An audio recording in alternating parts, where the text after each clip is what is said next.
बोले श्री प्राणनाथ प्यारे की जय, श्री सद्गुरु महाराज की जय, श्री पन्ना धाम की जय, सर्व सुंदर साथ की जय। बंदो सतगुरु चरण को करुष प्रेम प्रणाम, अशुभ हरण मंगल करण धन देव चंद्र जी नाम।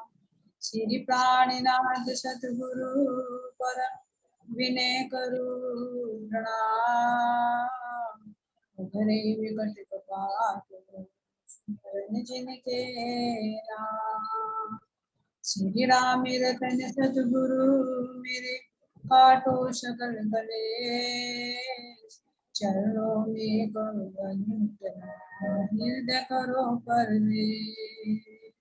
श्री प्राणीनाथ निज मूलपति, श्री मेहराज शुभना, तेज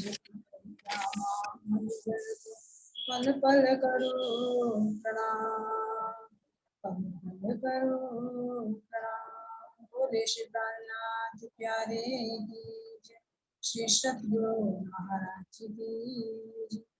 सभी सुंदर शास्त्री प्रभु को प्रेम प्रणाम। चलिए सुंदर शास्त्री हरियम।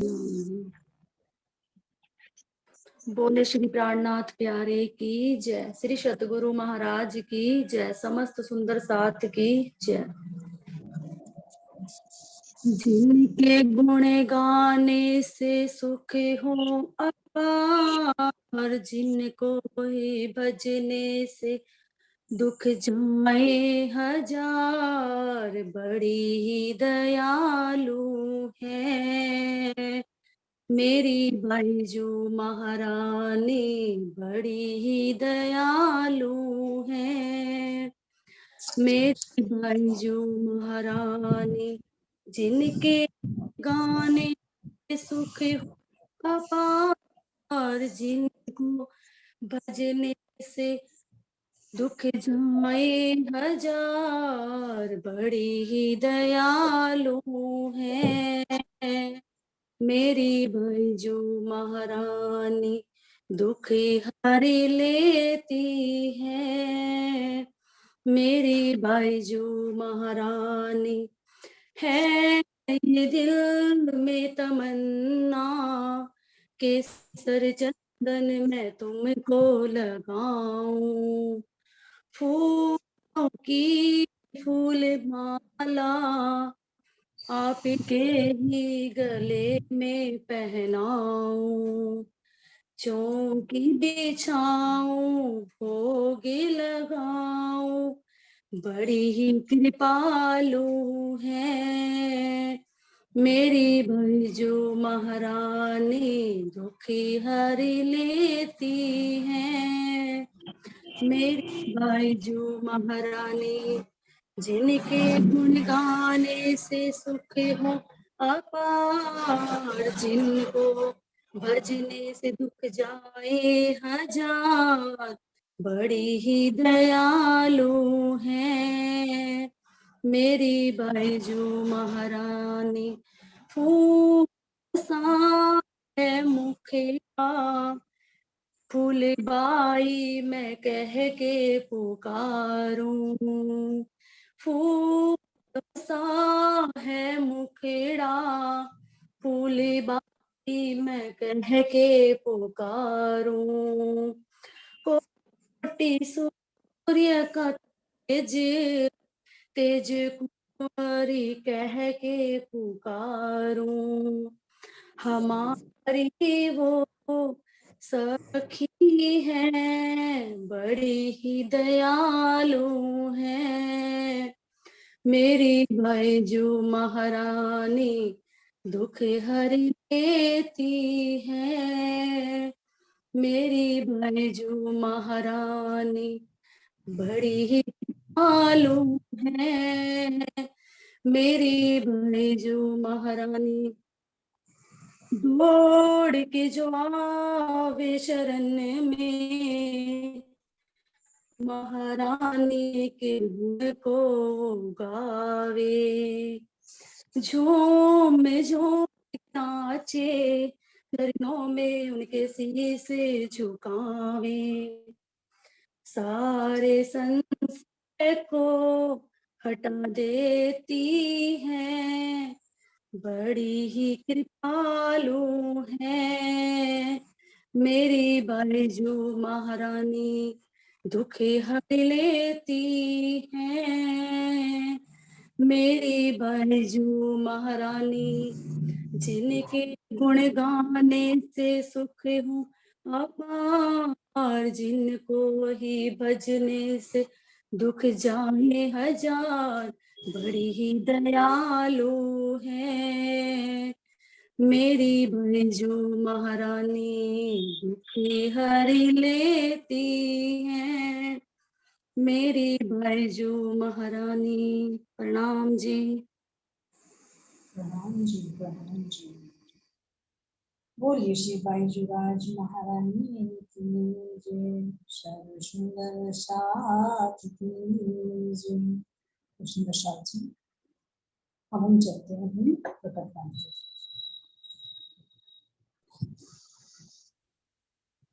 तो चलिए सुंदर साथ जी, हम चलते हैं अपनी प्रकट वाणी की तरफ, है ना। प्रणाम जी। प्रणाम जी, प्रणाम जी। बाल चरित्र लीला जोवन, कई विध संधि किए सयन, कई लिए प्रेम विलास जो सुख, सो केते कहूँ यामुक, सो केते कहूँ यामुक। बोले श्री प्राणनाथ प्यारे की जय।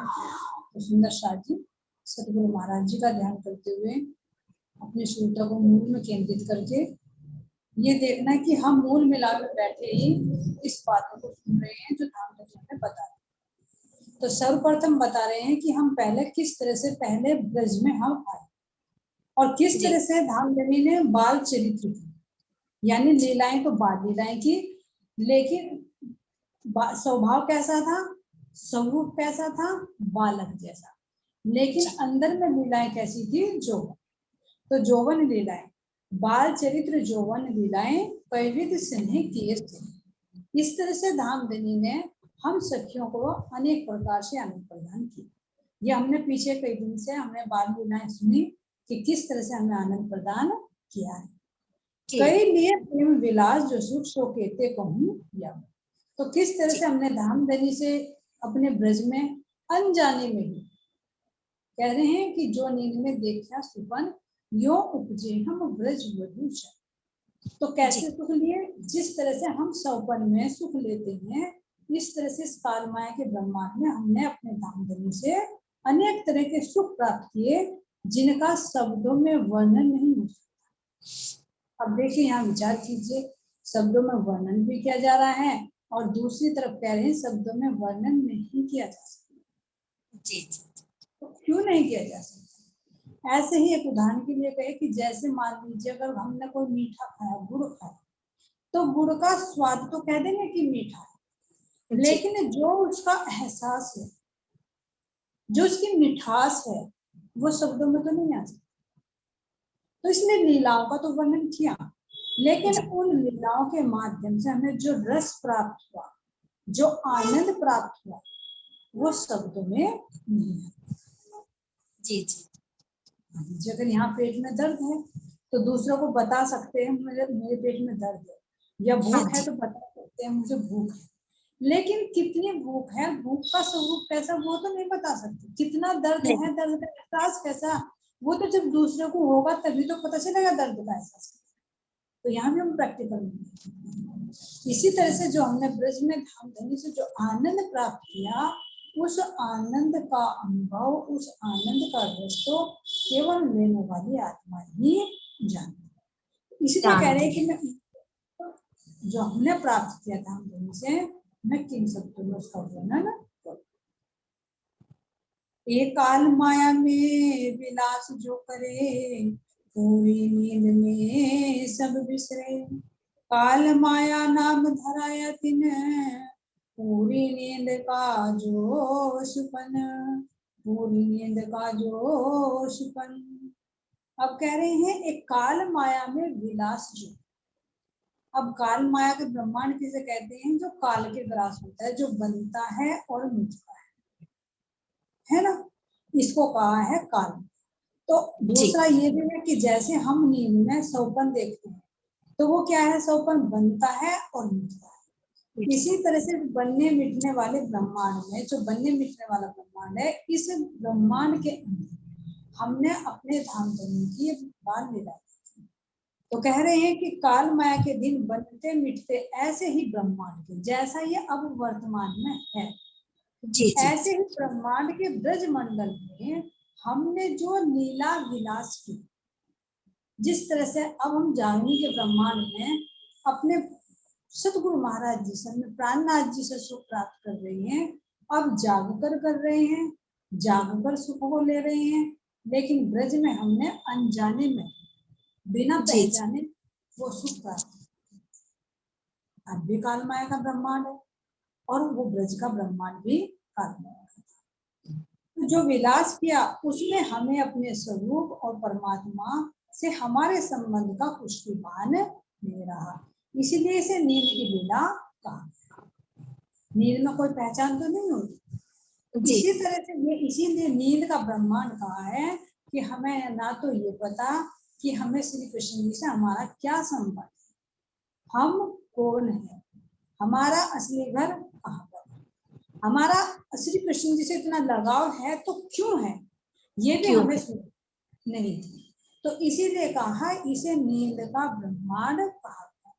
पूरी नींद, गहरी, जिसमें देखिए यहाँ पर भी जब हम सोते हैं तो एक निद्रा की अवस्था ऐसी होती है जिसमें हम स्वप्न देखते हैं तो वो स्वप्न कुछ कुछ याद रहता है।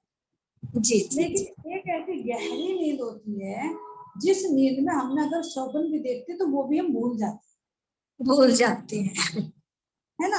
तो इसीलिए कह रही हैं कि काल माया में विलास जो करे पूरी नींद में सब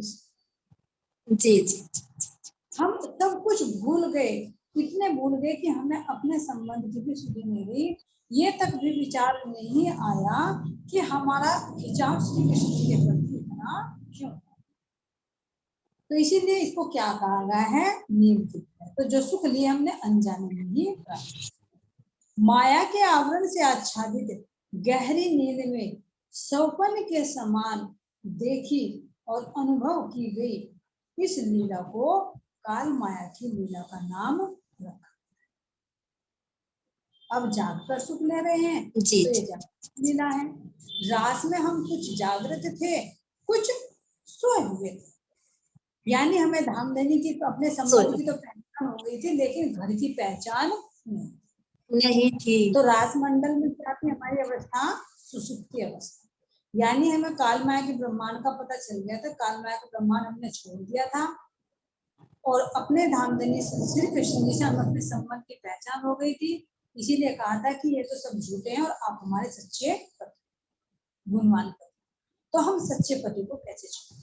लेकिन घर की सुधि नहीं थी, तो इसलिए वो कैसे? आधी नींद और आधी जागृति। नींद कैसी थी कि घर की सुधि हमें नहीं थी, और आधी जागृति कैसे थी? हमने अपने संबंध की पहचान हो गई थी और इस काल माया के झूठे संबंध का भी पता चल गया था। और ब्रज में जो पूरी नींद का सौपन का ब्रह्मांड कहा, तो उसमें हमें ना तो अपने संबंध की पहचान थी, ना अपनी पहचान थी, और ना ही अपने धाम की पहचान। तो इसलिए इसको क्या कहा गया है? ये पूरी नींद का सौपन, इसलिए इसका नाम धरा गया है काल माया, यानी जो बनता और मिटता है, काल के जो अतीत।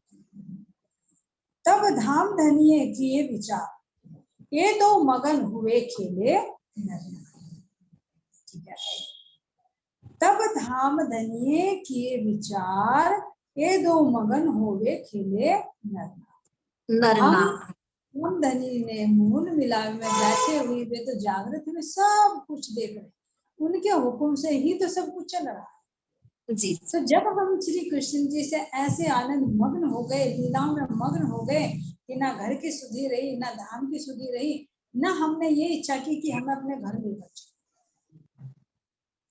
क्योंकि आनंद की लीलाओं में मस्त है। जब प्रियतम साथ में है तो जाने की कहाँ इच्छा होती, और विरह भी हमने नहीं देखा, तो हमारी दृष्टि तो जी हम पर हमेशा लगी रहती थी। तो धामधनी ने सोचा, अरे ये मैंने खेल बनाया इन्हें दुख का दिखाने के लिए, लेकिन ये तो दो नर नार यानी दोनों खेलने में मग्न हो गए। हृदय में राज्य महाराज जी का जोश और हम में थी, तो हम तो अपने प्रियतम के साथ में खेल में मग्न। तो इसीलिए कह रहे हैं कि ब्रह्म धाम के स्वामी श्री राज जी ने विचार किया कि अक्षर ब्रह्म एवं ब्रह्मात्मा है, उस पूर्ण लीला में पूर्णतः मग्न हो। हाँ जी देखिए कैसे मग्न हो गए कि हमें किसी भी चीज की सुधि नहीं रही, ये तक नहीं कहा कि हमें अपने घर लेकर चलो। जब घर की सुधि नहीं थी तो घर की पुकार कहाँ से कर, बस हर पल श्री कृष्ण जी से आनंद लेने की इच्छा बनी रहती। तो तब धामधनी ने विचार किया कि क्या युक्ति करूं ताकि ना घर की याद, क्या युक्ति करूं कि इन्हें जो विरह का दुख दिखाना था इन्हें विरह का अनुभव करो। तो धामधनी विचार कर रहे कि दोनों तो खेल में मग्न हो गए, जिस कार्य के लिए भेजा कि दुख दिखाना था अनुभव हो ही नहीं रहा, ये तो मस्त है ना। अगर श्री कृष्ण जी वन में भी जाते हैं तो थोड़ी देर के लिए विरह करती हैं, जो महाराज जी वर्णन कर रहे हैं कि लई बछड़ा वन पधारे रोवंता दिन जाए रे। तो थोड़े दिन के लिए जब तक श्री कृष्ण जी वन में जाते विरह करते, लेकिन जैसे श्री कृष्ण जी वापस आते फिर उस दुख को भूल जाते, फिर आनंद की लीला में मस्त हो जाते। तो अब यहाँ पर धामधनी सोच रही है कि मैं ऐसी कैसी युक्ति करूं ताकि मैं इन्हें विरह का अनुभव कराऊं। उन्होंने कहा था, क्योंकि परम धाम में हमने क्या वादा किया था, आप हमारे पास रहो और ऐसा हो जाए हम आपको भूल जाए। जी जी जी जी हम तो आपसे एक पल भी अलग नहीं रह हो सकते, लेकिन धामधनी कह रहे हैं करके तो दिखाऊं ही ना। इन्होंने वादा किया था कि जब आप हमारे सामने रहोगे तो हम कैसे आपको नहीं पहचान पाएंगे, तो पहचान तो नहीं पाए सामने जी ना ना। दूसरा हमने कहा था, जब एक बार नहीं 100 बार आजमा लो, हमारा प्रेम इतना कमजोर नहीं है कि हम आपको भूल जाएं और आपसे अलग हो। अब 52 दिन का विरह यहाँ पर, तो वही मूल बातें धामधनी ने याद की और याद करके ये कारण बना। अब क्या कारण बनता है उसके बारे में आगे करेंगे। लीला में पूर्णतः मगन हो गए हैं, पर ब्रह्म के आवेश को धारण कर अक्षर ब्रह्म पुरुष एवं ब्रह्म आत्माएं नारियों के रूप में। नर नारी किसके लिए आया है, ये नर नारी ब्रह्म आत्माओं के लिए आया है, क्योंकि गोपियों के अंदर हमारी सुविधाएं थी और अक्षर ब्रह्म के ऊपर राज्य महाराज जी का आदेश। जी जी इनको अपनी सृष्टि रचना से पूर्व दिए गए वचन का भी ध्यान नहीं रहा। आ गया नहीं, जो हमने वचन कहा कि हम अपने आप को नहीं भूलेंगे, हम अपने घर को नहीं भूलेंगे, हम आपको भी नहीं भूलेंगे। और कहा कि हम तो आपसे एक पल भी जुदा नहीं रह सकते। तो धामधनी अब करके दिखाएंगे 52 दिन तक कैसे मेरे से जुड़ा, कैसे रहे दिमाग दिल में आई। तो अब किस तरह से हम ब्रह्म आत्माओं की बुद्धि को फेरेंगे, जो हम एक पल भी श्री कृष्ण जी से अलग नहीं होते थे, अपने प्रियतम से कभी हम अलग होने की बात भी नहीं सोचते थे, तो आज इस काल में ब्रह्मांड में हम कैसी कैसी बातें देखते कैसे है ना। ध्यान नहीं रहा, हम भूल गए सारे कि हम मूल में क्या बातें करके आए। दोनों निद्रा में सौपन की बुद्धि लेकर खेल, सौपन की बुद्धि हुई और हमने खेलना शुरू कर। तो अब देखिए अब भी विचार आ रहा है, मेरा अपना पर्सनल विचार जो अंदर से राज्य महाराज जी ने दिया है कि जैसे हम ब्रज में अक्षर ब्रह्म के साथ में खेलना शुरू कर दिया था, तो हमारे अंदर राज्य, उनके अंदर राज्य का आवेश के साथ लीला कर रहे थे, लेकिन उनकी जो गोलोकी की लीला थी उससे भी हम आनंद लेते थे। विष्णु भगवान जो शक्ति थी वो लीला करती थी, उनके साथ भी हम आनंद लेते थे। तो हमें घर की सुधि नहीं आई। लेकिन अगर अब भी, सत्य तो कड़वा हो सकता है, गलत है, लेकिन ये मेरा अपना अनुभव है, अगर हम यहाँ पर वाणी को लेकर या बीतक साहेब को लेकर या किसी भी चीज को लेकर यहाँ भी उसका नाटक बनाकर खेलने लगे, तो भी तो धामधनी को ये होगा, अरे इन्होंने तो इसी का खेल बना लिया। हाँ जी, ये वाणी तो मैंने दी थी कि इसको लेकर तुम परम धाम की तरफ को आ जाओ। ये परम धाम के 25 पक्ष तो मैंने तुम्हें इसलिए समझाए थे तुम प्रेम में डूब जाओ, लेकिन तुमने उसका ही खेल बना दिया। खेल बना, विचारणीय बात है। विचार नहीं। अगर हम इसी को लेकर मान लीजिए इसी के ऊपर हम खेल बनाने लगे या कोई कंपटीशन करने लगे या हम एक दूसरे से बहसबाजी करने लगे, है ना, कि भाई तुझे कितना ज्ञान है, मुझे कितना ज्ञान है, तेरे कितनी चौपाइयां याद है, मेरी इतनी चौपाइयां याद है, तो धामधनी क्या विचार करेंगे, अरे ये तो दोनों मगन हो गए मेरे वाणी को लेकर। जो मैंने इन्हें देखा हीरा की इसे लेकर घर आ जाओ, तो इन्होंने तो खेल बना दिया। तो कभी कभी ये दिल में विचार आता है, वो तो सबके अपने अपने विचार है, लेकिन ये आता है कि धामधनी ने दिया हमें हीरा। जैसे एक बच्चे को हीरा दे दिया जाए कि ये बहुत कीमती है ना, और उसको बच्चा सड़क पर खेलने लगे कंचा समझकर। तो इसी तरह से कभी कभी ये आता है कि इस वाणी को हम समझने के लिए या समझाने के लिए एक खेल के तौर पर बना देते हैं, लेकिन ये सही मायने में तो ये अंदर पहुंचाने वाली मार्फत की स्थिति में पहुंचाने का। तो अगर ऐसे ही खेल चलता रहा तो धामधनी तो ये विचार करेंगे, अरे ये तो खेल में मगन हो गए। हाँ जी, करेंगे। खींचू मैं इनको, ये मैंने जी, जी, परम धाम के 25 पक्ष दिए हैं उन्हें अंदर उतरने के लिए, चितवनी के लिए, लेकिन इन्होंने गिनती दे लेकर खेल बना दिया, खेलने लगे इसी वाणी को लेकर। तो धामधनी ये सोचेंगे मैं कैसे इनको खींचू, तो शायद कोई ना कोई ढीला करे। ये अंदर विचार आ रहा है कि जैसे ब्रज में हम सब मगन हो गए थे, इसी तरह से परम धाम की तरफ को ना जाकर, परमात्मा की चितवनी की तरफ को ना जाकर, अगर हम इसी को एक खेल बना दें तो धामधनी ये सोचेंगे, अरे ये तो फिर वही ब्रज वाली बात हो गई, जागृत होते हुए खेलना शुरू कर दिया, तो फिर कोई ना कोई फिर युक्ति धामधनी जरूर। तो इसीलिए इस वाणी के जरिए हमें अंदर मार्फत की स्थिति में उतरना है। जब हमें अपने ज्ञान का पता चल गया, क्योंकि मंजिल तक ज्ञान पहुंचाता है, फिर इसके बाद हमें 25 पक्षों की पहचान हो गई, तो फिर उसे हम खेल में ना उतार कर, खेल में ना ढालकर, उसे अपनी एक आत्मा का सोपान बनाकर उसमें चितवनी करे, उसमें प्रेम की लीलाएं करे। अगर खेलना भी है तो प्रेम के 25 पक्षों में ही खेले, लेकिन यहाँ के ज्ञान को छोड़। खेलना भी दो तरह से है 25 पक्ष, एक तो है यहाँ की बुद्धि के आधार पर और एक है प्रेम के आधार पर। एक ज्ञान के आधार पर खेलना, एक प्रेम के आधार पर। प्रेममयी लीलाओं में कोई ज्ञान नहीं रहेगा और कोई गिनती नहीं रहेगी, और जब गिनती ये रहेगी तो उसमें प्रेम आनंद नहीं आएगा, उसमें बाकी के रहस्य नहीं। तो इसलिए मेरे अंदर ये विचार आया है, और बाकी तो सबके अपने अपने विचार है कि ऐसा ही लग रहा है कि जैसे हम ब्रज में खेल में मग्न हो गए थे, तो धामधनी के दिख रहे हैं कि ये तो अब भी इस खेल में मग्न है ना। तो अब कह रहे हैं कि अच्छा,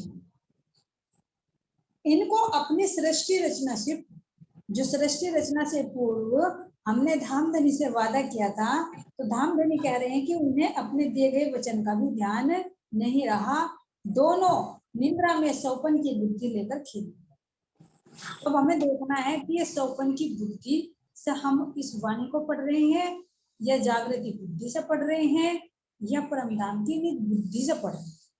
हाँ जी, देख सौपन की बुद्धि से पढ़ेंगे तो केवल एक बाहर से पढ़ेंगे कि भाई हमने पाठ लगा, अखंड पाठ लगा लिया, साप्ताहिक पुराण लगा लिया, या हमने भाई इतनी 500 चौपाई कर ली या चौपाई कर ली, उसमें क्या है क्या नहीं कोई मतलब, बस एक कर्म कर दिया कि फॉर्मेलिटी कर दी, तो वह है सौपन।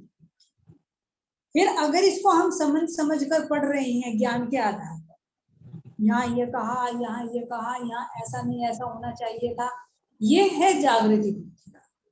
और अगर ये ज्ञान भी अलग हट जाए, इसके अंदर रस आने लगे, तो वो है निज बुद्धि, जिसके अंदर से प्रेम झलके, एक रस की अनुभूति हो, तो वो है निज बुद्धि। तो इसलिए कह रहे हैं कि सौपन की बुद्धि लेकर खेलना। तो कहीं अब भी हम इस वाणी को लेकर सौपन की बुद्धि तक ही तो सीमित नहीं है, सौपन की बुद्धि कौन सी है? ये हमारी ये बुद्धि, जो जीव की बुद्धि है, ये सौपन की। जब तक इसके ऊपर जागृति प्रकाश नहीं पड़ता, ये जागृत नहीं होती। और जागृति प्रकाश पड़ेगा तो फिर ये कर्म कांड को छोड़कर, एक फॉर्मेलिटी को छोड़कर कि मुझे इतनी चौपाई करनी है तो करनी है, मुझे एक साल में पाठ करना है तो करना है, मुझे 3 दिन में करना है तो नहीं करना, तो उसको छोड़कर इसके ज्ञान के अंदर इनका अर्थ समझेगी, भाव समझेगी, और फिर अगर उसके भी अंदर जाएगी तो उस भाव का भी वो रस ग्रहण करेगी, तो वो होगी परमधाम बुद्धि, जिससे रस की अनुभूति प्राप्त। जिस निज बुद्धि को प्राप्त करके अक्षर बुद्धि भी महाबुद्धि कहते हैं। तो इसी तरह से अब कह रहे हैं, यह बात धनी चित सो आधी नींद तब दई उड़ाए। राम धनी ने ये बात चित में ली। अरे ये दो नर नार जो सौपन की बुद्धि को लेकर खेलने में मग्न है, मूल वचन की तो ये कुछ बातें याद ही नहीं रही। तुम क्यों आए हो, क्या करने के लिए आए हो, क्यों तुम्हें यहाँ पर भेजा है, ये सृष्टि क्यों बनी है, तुम्हारा मूल संबंध क्या है, कहाँ से आना कहाँ से जाना, कुछ भी विचार नहीं रहा। तो तब धामधनी ने विचार किया कि मुझे इनके ऊपर से ये आवरण खींचना। कह रहे हैं, आधी नींद तब दई उड़ाए। खेल तो परम धाम के स्वामी श्री राज्य ने विचार किया कि खेल का आनंद या उसकी लज्जत, आनंद अनुभव दिलाने की बात मन में लेकर पर ब्रह्म स्वामी ने उनसे निंद्रा का आधा आवरण दूर हटा दिया। जब पर ब्रह्म के आवेश स्वरूप श्री कृष्ण की आयु 11 वर्ष और 52 दिन की थी, तो वे वृंदावन में पहुंचे। अब यहाँ पर ये शोक न करते, क्योंकि पूरी वाणी का ये सार है ना। तो अब जब धामधनी ने विचार किया कि क्या करूं, तो जो खेल में मग्न थे, हम जो गोपियां श्री कृष्ण के बिना, अपने प्रीतम के बिना एक पल भी नहीं रहते थे, तो हमारी बुद्धि पर कैसे खामोशी का आवरण डाल दिया। जब श्री कृष्ण जी 11 वर्ष के हुए, तो उन्हें पता चला कि आज मेरा 11वां जन्मदिन, मैया अच्छे अच्छे व्यंजन बना। तो श्री कृष्ण जी खुश होते हैं, और फिर वे क्या करते हैं, क्योंकि कोई भी खुशी की बात होगी तो जो अपना प्रिय होता है सबसे पहले दौड़कर उसी के पास जाते हैं। तो श्री कृष्ण जी ने जब देखा मैया बढ़िया बढ़िया व्यंजन बना रही है, और मैया ने बताया कि आज तेरा जन्मदिन है, बड़े उत्साह से हम इसको मनाएंगे, तो श्री कृष्ण जी सब कार्य छोड़कर हम गोपियों के पास दौड़े दौड़े आते और कहते हैं, ये सखियों सुनो, आज ना मेरा 11वां जन्मदिन है ना, आज सबको मेरा जन्मदिन मनाना है, और मनाने के लिए आज चलिए हम कहाँ चलते हैं, वृंदावन चलते हैं, हम वहीं पर आनंद विलास की लीला करते। लेकिन जो हम सखियां श्री कृष्ण जी के बिना एक पल भी नहीं रहती थी, तो धामधनी ने हमारी बुद्धि को ऐसा फिराया कि हमें जो शब्द नहीं कहने थे श्री कृष्ण जी को, हमने वे शब्द भी कहने। तो हमने क्या कहा श्री कृष्ण जी से कि आप तो निठल्ले हो, आप तो कामी हो, आपको तो कुछ काम नहीं है, लेकिन हमारे ऊपर तो गृहस्थी का बहुत भार है, हम तो कुलवंती नारी, हम रात को कैसे तुम्हारे साथ में आए, और अब तुम 11 वर्ष के हो गए हो, तो बड़े हो गए हो, अब तुम्हारा साथ हमारा एकांत में मिलना उचित क्यों नहीं है, क्योंकि तुम पराये। ये देखो कितनी बात, आप ध्यान करो कितनी हंसी की बात। जो हम मूल मिलाप में अपने धामधनी के सामने बैठे हुए हमने ये कहा था, धामधनी ने कहा था कि क्या मैं तुम्हारा स्वामी नहीं हूं, तो हमने कहा था अलबस्ते बेरुब, बिल्कुल बेशक आप हमारे स्वामी, लेकिन यहाँ हमने क्या कह दिया कि आप तो पराये पुरुष हो, हम आपके साथ एकांत में नहीं मिल सकते, तुम तो निर्लज हो और हम कुलवंती नारी हैं, हमारे सास हैं, ससुर हैं, हमारे बच्चे हैं, हमारी कुल की मर्यादा है, रात को कुलवंती नारी घर से बाहर नहीं निकलती, पतिव्रता स्त्री पराये पुरुष से नहीं मिलती, तो इसलिए हम आपके साथ वृंदावन नहीं जा सकते। तो विचार करिए ये इतनी बातें हमने क्यों कही। ये धामधनी ने जो विचार किया ना, उन्होंने हमारी बुद्धि को फिरा दिया। क्यों? क्योंकि विरह जो कराना था, बिना कारण कोई कार्य नहीं होता, हर एक कार्य का कुछ ना कुछ कारण होता है, तो ये कारण बनाया है धामधनी।